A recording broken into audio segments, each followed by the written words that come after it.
It seems silly to preview an NBA season without asking who is going to win the title, but when you have a team as gifted as the Warriors, coming off titles in 2 of the last 3 years, it seems trivial to discuss who is the favorite.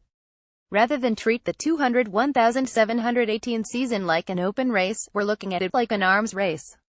Golden State is likely to win the title, everyone else is chasing them. Injuries and trades can change everything, but it'll take a drastic change to bump the Warriors from the top spot, but eventually, the mighty do fall. If not this season, then maybe the next. Or the year after that. The point is, even the greatest NBA dynasties eventually come to an end. So when will Golden State meet its demise, and by who? We examined the 8 NBA teams constructed or remodeled this offseason to beat the Warriors. Some are geared toward this year, some are focused down the line. All need everything to break their way in order to challenge the champs. Cleveland Cavaliers. The strategy: fight fire with fire. Cleveland's hopes of derailing the Warriors' dynasty begin and end with LeBron James. If James is playing at the level he did in the 2017 finals, when he became the first player to average a triple-double in the championship series, the Cavs will always have something resembling a chance to beat Golden State. It's not only that James himself is such brilliant talent, but his unselfishness and IQ genuinely makes players around him better. If James continues playing at such an incredible level, Cleveland's odds rest on him being a bigger superstar than the Warriors' group of stars combined. Cleveland seems to function best when he is surrounded by teammates capable of hitting open threes and defending multiple positions. Well, the Cavs certainly have players who can shoot. Isaiah Thomas, J.R. Smith, Kyle Korver and Kevin Love are all lethal threats from outside. Meanwhile, Jay Crowder's stretchiness dovetails nicely with his ability to guard multiple positions in small ball lineups. With all the outside firepower, Cleveland is one of the few teams that can match Golden State shot for shot, as we saw in their only win in the most recent finals. So the blueprint remains mostly the same: surround LeBron with shooters, and leverage his insane gifts into enough open threes to keep up with the Dubs. Where may this plan fall apart? Simply put, on defense. Cleveland's defensive issues are numerous. Tristan Thompson isn't really feared as a shot blocker. Smith's attention can be inconsistent, while Love, Thomas, Korver and Derrick Rose are all serious liabilities. Crowder will help the team match up much better with the Warriors' death lineup, but he can only do so much if the Cavs are playing small units that also include Thomas and Love. Basically, most Cavs players can score or defend well enough to hang with Golden State, but most can't do both. Ultimately, Cleveland lacks the number of two-way players needed to truly challenge Golden State. The Warriors are too talented and too well-coached to not pick apart a team's slightest weakness. For the Cavaliers, those weaknesses will be glaring. Even if Cleveland is favored to make it back to a 4th straight finals, it likely won't have the proper personnel to execute the plan needed to conquer the Warriors. Rohan Nadkarni. San Antonio Spurs. The strategy: run it back. The Spurs need not rely on self-delusion or wishful thinking to fuel their title dreams. No, they must only re-watch Game 1 of the 2017 West Finals for validation of their blueprint. Before Kawhi Leonard was lost to a serious-altering ankle injury, San Antonio had built a 25-point lead through heady execution and determined defense. The Spurs' traditional big men, LaMarcus Aldridge and Pau Gasol, used their size and passing ability to create good scoring opportunities inside. San Antonio's tested, savvy defenders forced turnovers aplenty, raced to contest shooters, and frantically chased down transition plays. Leonard had a bigger impact than any of Golden State's 4 All-Stars, and the ageless Manu Ginobili helped the Spurs easily win the bench battle. It was stunning to see the Warriors floundering on so many fronts after they had cruised through the first 2 rounds, but the Spurs' success was no fluke. Greg Popovich's formula was unconventional but devastatingly effective. With the rest of the league going to small lineups, he opted to stay big. With everyone else playing fast, he slowed it down. With the NBA in the midst of a three-point boom and an offensive golden era, San Antonio conceded the second fewest threes and ranked first in defensive efficiency. Those counters, coupled with excellent ball movement, elite three-point shooting and a disciplined cast of high-IQ veterans, delivered 61 wins, the NBA's second-best record. Of course, the loss of Leonard prompted a dramatic Warriors comeback and effectively ended the Spurs' season. But unlike Houston and Oklahoma City, who responded to their postseason failures with major overhauls, San Antonio had seen enough to justify running it back with the same group. The Spurs' offseason was eerily quiet, with Gasol, Ginobili and Patty Mills all resigning. Rudy Gay, currently rehabbing an Achilles injury, was the only notable addition. The jury is still out whether the Spurs can hang with the Warriors for a full series. Gasol, 37, struggled to keep up with younger, friskier players as the West Finals unfolded. The Spurs had no positional answer for Kevin Durant other than Leonard, and their perimeter defense was eventually drenched by the Splash Brothers. Instead of scaling up his scoring, Aldridge shrank. Nevertheless, San Antonio reached the reasonable conclusion that a larger roster overhaul, and perhaps a youth movement, could wait another year. Why not give Leonard, on 2 healthy ankles, a shot at revenge first? Ben Guyver, Oklahoma City Thunder. The strategy stockpile talent, long viewed as the quintessential draft hand-developed small-market franchise, the Thunder have approached the post-Kevin Durant era with a sharp change in strategic thinking. Rather than building from the ground up one lottery pick at a time, GM Sam Presti has chased high-wattage, quick fixes in Paul George and Carmelo Anthony. The rationale for Presti's bold off-season trades was simple. Russell Westbrook badly needed more help on the court and more convincing that Oklahoma City should continue to be his home. One might be tempted to paint Prestis about face as an overreaction to Durant's surprising 2016 departure, but Oklahoma City's new stars arrived at a shockingly low cost. All told, Presti added George and Anthony for 4 mediocre rotation players and a second-round pick, which doesn't exactly amount to mortgaging the future. While the new-look Thunder still lack the depth to match the Warriors, they should pair a versatile defense with a more potent and better balanced attack. Westbrook's usage, which reached a record height last year, should return to more acceptable levels now that he's flanked by 2 all-star forwards with 3-point range and explosive scoring ability. George, meanwhile, joins stopper Andre Roberson in an ideal defensive pairing to handle Golden State's many perimeter weapons. Oklahoma City has clearly improved its lineup versatility thanks to a pair of under-the-radar off-season signings. Forward Patrick Patterson will help the Thunder field credible small-ball lineups when center Steven Adams is off the court, while veteran point guard Raymond Felton gives coach Billy Donovan the option to move Westbrook off the ball, unlocking even more scoring potential. The 201,617 Thunder were an early out because they lacked the ability to adjust and adapt in the postseason. This year's version is better prepared to keep up in shootouts and to downsize for matchup purposes. The vast talent gap between the Warriors and the Thunder has narrowed, but sustainability and chemistry remain open questions. At 33, Anthony is a subpar defender and has slipped noticeably from his days as the NBA's 2013 scoring champ. George, a free agent next summer, could prove to be a short-term rental. Westbrook must keep all mouths fed after relishing his solo gorging act. And even if the trio click seamlessly, a big if, the Thunder's weak bench may undermine their title aspirations. However, Presti's new calculus is clear. The best way for a one-man team to keep up with a constellation is to collect as many supporting stars as possible and sort out the details later. Ben Guyver, Houston Rockets. The strategy: build a faster car. The NBA's arms race ramped up in full this summer. Count the retooled Rockets chief among the hopefuls. Their secretive summer recruitment of Chris Paul was a clear declaration of intent. Houston is in on the super team conversation and aiming to contend. And while teams around the league have begun to mimic the Warriors' fast-paced approach to the game, the Rockets want to build an even faster car. Last season they threw James Harden the keys to Mike D'Antoni's offense and reaped the benefits with the 4th most wins in franchise history. Add the league's dominant two-way floor general to the mix in Paul, and things get serious. Trying to beat the Warriors at their own game might seem foolhardy at surface level, but no club looks better tailored for a serious attempt.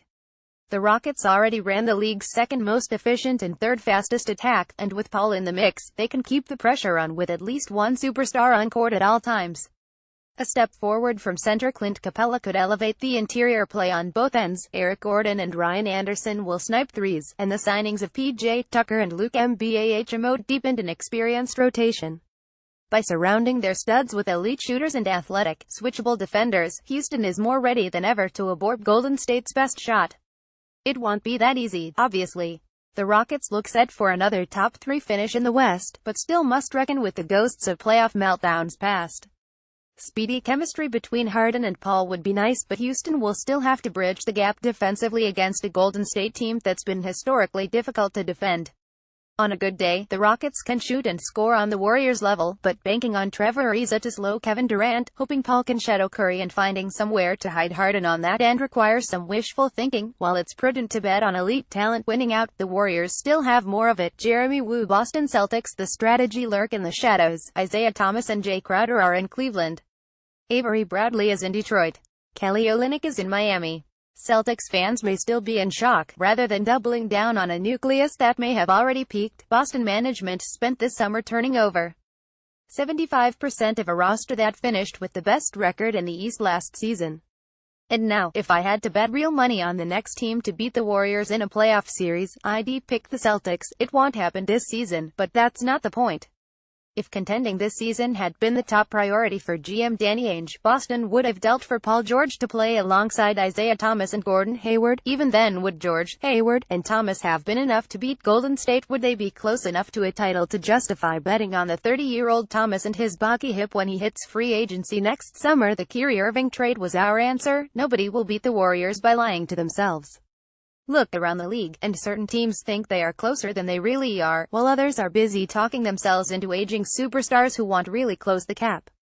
Boston's playing a different game. Irving is 25 years old, Hayward is 27 years, and neither one has peaked. As they enter their prime over the next few years, a number of factors could alter the NBA landscape we have now. For one, the Warriors will become extremely expensive. Klay Thompson is a free agent in 2019 and Draymond Green will follow in 2020, and the combination of rising salaries and punitive luxury taxes could cost Golden State more than $1.2 billion over the next 4 years.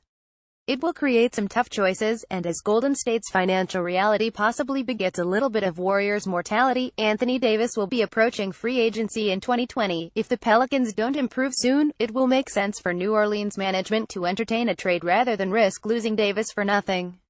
In that case, Boston still has a high lottery pick coming from the Lakers or Kings in one of the next 2 years, depending on protections and a slew of other assets and picks in their back pocket. Over the past few years, Celtics trade rumors have generated enough internet page views to power a small country's economy, and that business will continue to boom. The Celtics are one star short, and if Davis is available, there won't be a better deal than what Danny Ainge can offer. Then, with Davis next to Hayward and Irving, a good team in the East could become the scariest team in the league. It's not a perfect blueprint, and there are a dozen variables that could alter the equation over the next 2 years. But in October 2017, this is the one plan of succession that actually looks plausible. Andrew Sharp, Minnesota Timberwolves. The strategy: build the next juggernaut. 6 months ago, the Wolves were promising rebuilders set to benefit from the pending ascendance of Karl-Anthony Towns as the NBA's top center. It's safe to say that timeline has accelerated. With the acquisition of Tom Thibodeau's star pupil Jimmy Butler, Minnesota raised the ante and now boasts a pair of two-way stars. The combined promise of that duo plus the still improving Andrew Wiggins makes this one of the league's most intriguing rosters. It's tough to expect a team with this many new faces to emerge as a fully fledged contender, but the door is wide open for a leap into the league's upper crust over the next few seasons. When it comes to true contention, the longer view is advisable. The key to the equation is Towns, whose size, skill level and burgeoning offensive game could already create a major edge for Minnesota, not to mention the fact he's just 21. In a best-case scenario, he's swallowing up Steph Curry on high ball screens, keeping Draymond Green off the glass, initiating fast breaks and anchoring a well-drilled defense capable of grinding the game to a halt. For Wiggins, the presence of Butler should relieve scoring pressure, create additional room to operate and allow him to take a step forward as an all-around player. Assuming both sign long-term contracts, Minnesota can boast 3 foundational players well suited for the up-tempo game and easy to complement with specialists year to year. If there is one major prerequisite for matching up with Golden State, it's elite, versatile talent. Consider those boxes checked. Starry long-term outlook aside, it would be unwise to let the Wolves' future undersell their present. After adding go-to scorer Butler, veteran point guard Jeff Teague, Thibodeau favorite Taj Gibson and the ageless Jamal Crawford, the Wolves are squarely in the playoff picture. Thibodeau will have them well-drilled, the defense could be elite, and that creates a promising baseline for success. Will they play up-tempo? Will they try bully ball? The possibilities are intriguing, and some immediate cohesion will be critical to keep up with the Western Conference's deepest field in years. As it stands, the Wolves' ascension seems less a matter of if than when. Jeremy Woo, Philadelphia 76ers. The strategy: let the process play out. It's the summer of 2020. Joel Embiid will be named the MVP in the NBA's Summer Awards show, hosted by Lil Uzi Vert. Markelle Fultz is a Cleanse-Haven, right-hand version of James Harden. And Ben Simmons is something of a Draymond Green 2.0, not quite as good a defender, but a much more versatile offensive player, perfectly suited for Brett Brown's positionless system. Meanwhile, the Warriors are still reeling from the departure of Klay Thompson a summer ago. Green has one eye on his upcoming free agency, and Andre Iguodala seems more interested in his tech investments than playing more than 20 minutes a night with an ailing back as he approaches retirement. This at least is one somewhat plausible scenario in which the Philadelphia 76ers could find themselves challenging the Warriors for league supremacy in the future. It's obvious the Sixers' current plan revolves around their three high-potential prospects: Embiid, Fultz and Simmons. If those three grow together and reach their ceilings, Philly could have a legitimately terrifying squad. Embiid is a bona fide backline defender with a scintillating offensive repertoire. Fultz and Simmons have obviously yet to make any mark on the NBA, but both were consensus #1 overall picks for a reason. The Sixers' best bet is for their young core to blossom into full-blown stars, and then call on the help of championship-hungry or championship-savvy veterans to round out the roster. As tantalizing as that future sounds, it's also more fantasy than reality. Embiid hasn't proven he can stay healthy, and it's unclear if his knees will ever be able to handle the rigors of professional basketball. And there are also concerns over Simmons' ability to shoot and how he'll fit with Fultz, both of whom want to play point guard. If only one of Philly's troika reaches superstardom, the 76ers will have a long way to go to catch the Warriors. Rohan Nadkarni, Los Angeles Lakers. The strategy make magic happen. Look, everyone should be realistic about what's possible for Magic Johnson and Rob Pelinka in Los Angeles. We're 9 months from 2018 NBA free agency, but there are already rumors swirling about LA's plans, impending superteams, and a king who could arrive to restore the empire. Fine, let's also remember that there were Carmelo Anthony Lakers rumors a few years ago. The next summer, Mitch Kupchak was apparently all set to trade for DeMarcus Cousins. Then they were going to sign LaMarcus Aldridge. Then, in 2016, they were the dark horse that was going to steal Kevin Durant. Never count out the Lakers, the insiders said, but no. That's the wrong lesson. Look at recent history. Be smart. Never listen to Lakers rumors. Slips on purple no. 24 Kobe Bryant jersey listens to audio of Jeannie Buss telling ESPN that any free agent who doesn't want to play with Kobe Bryant is a loser. Spends $2,000 outfitting my entire family in big baller brand sneakers. The Lakers are signing LeBron next summer. The Lakers are signing Paul George, too. Russell Westbrook resigned with OKC because he wasn't ready to compete with Lonzo, but that's fine. It probably means Chris Paul or DeMarcus Cousins is coming instead. The writing's on the wall. All you have to do is read it. Whatever happens, please don't worry about the salary cap. True royalty means that ordinary constraints do not apply, and it doesn't get more royal than Magic Johnson, LeBron James, and the Los Angeles Lakers. I'm not kidding. There will be people who tell you that the Lakers' mystique means nothing, but that's wrong for a few reasons. First, have you ever been to a Lakers game? The introductions alone, dimmed lights, curtains dropping, and a montage with 60 years of chill-inducing highlights, dispel any notion that the Lakers are just another team. Likewise, this franchise is as big as the Cowboys, the Yankees, and Manchester United. Starring for the Lakers puts players on a platform that makes them twice as famous as they would be anywhere else. And finally, there's Los Angeles itself. It's a decent city for normal people, but between the quality of life and the business opportunities it presents on a daily basis, it is an amazing city for rich people. People wonder, why would LeBron ever move to the Western Conference? Why would George spend 2 years maneuvering his way to a lottery team? Would someone like DeMarcus Cousins seriously consider Hollywood? Reread the paragraph above. Going to LA means becoming one of the biggest stars in the world, surrounded by opportunities to double your wealth, bathing in luxury and excellent weather as you go. No Lakers rumor is ever far-fetched. Especially not now. Lonzo Ball and Brandon Ingram are ascendant stars who fit perfectly with where the NBA is headed, and beginning next summer, they will have a lot of help. This is how the Lakers beat the Warriors in 2019. Sobers up, removes Kobe jersey, watches another 25-win season. So, should we believe all of this year's Lakers rumors? It's hard to say. Probably not. But wherever there is magic involved, all bets are off. Andrew Sharp.